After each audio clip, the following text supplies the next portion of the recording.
This is The Good Pod Guide, a podcast where I, Lauren Windle, journalist and podcast mega fan, introduce you to new podcasts you won't want to miss, as well as reminding you about some big name fan favourites.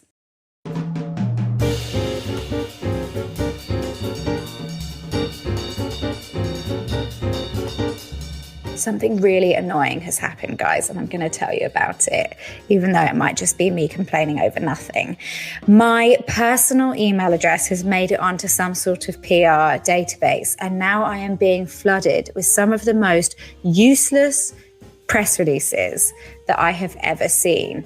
I've got a full list of what one PR company estimates every UK Instagram celebrity would be paid for a post, which I just can't tell you how little I care about.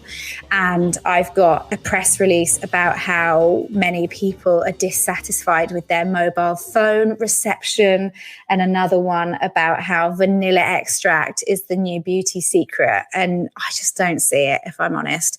So I'm desperately trying to call round, get them to call off the hounds and leave my inbox alone. I think I'd be fine if they were sending me free stuff, but they're not. So that is really sad for me. Anyway, enough about me and on to the news of the day. Today, we're talking about the podcast, The Constant. And that is a history podcast that looks at times when people have got things wrong. It is deep and tragic, but also at times it's fascinating and then uplifting as people who make those mistakes learn from them. It's created, written, produced, and hosted by one guy, Mark Chrysler.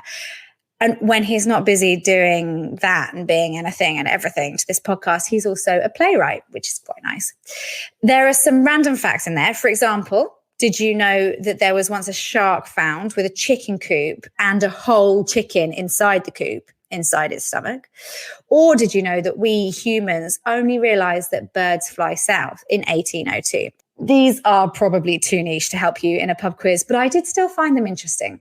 My favorite was an episode, which is quite geeky, but also just really interesting, about this guy who developed a formula to identify some prime numbers. It's a bit of a weird, you kind of have to listen to it. I'm not going to do this justice. But in order to work out what a prime number is, a number, is it a bit patronizing for me to explain this? Well, just in case, because I think I needed reminding as well, because it's been a while since I was in a maths class. But it's a prime number that you can't divide any other number into and get a whole number, if you know what I mean. And the only way to check if a number is prime is to actively go through and try and divide every other number into it, every smaller number into it, I should say. And that is something that has to be done systematically. And obviously computers do that now, but back in the day, you would have had to do that by hand and it would have taken bloody ages. So this guy came up with a way of identifying some prime numbers, and then 200 years later, someone else came along and decided to manually, systematically test his theory. And it took him every Sunday for 3 years. And I don't want to sort of tell you how it all played out, blah, blah, blah, because I already know I'm butchering this story. But it is a beautiful snippet that I really enjoyed. And it's only a 10-minute episode. It's called 3 Years of Sundays.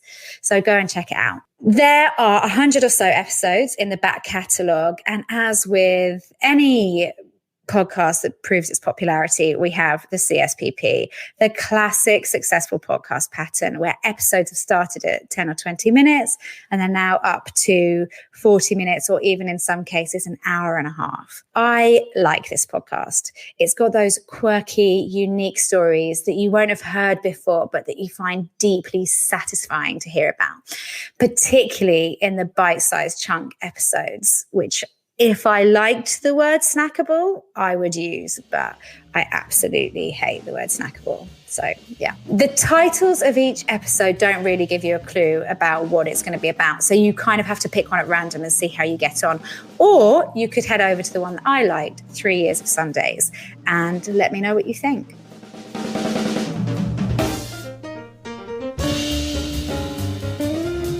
In the next episode, we talk icons, Freddie Mercury, Frida Kahlo, and George Michael as we delve into your queer story.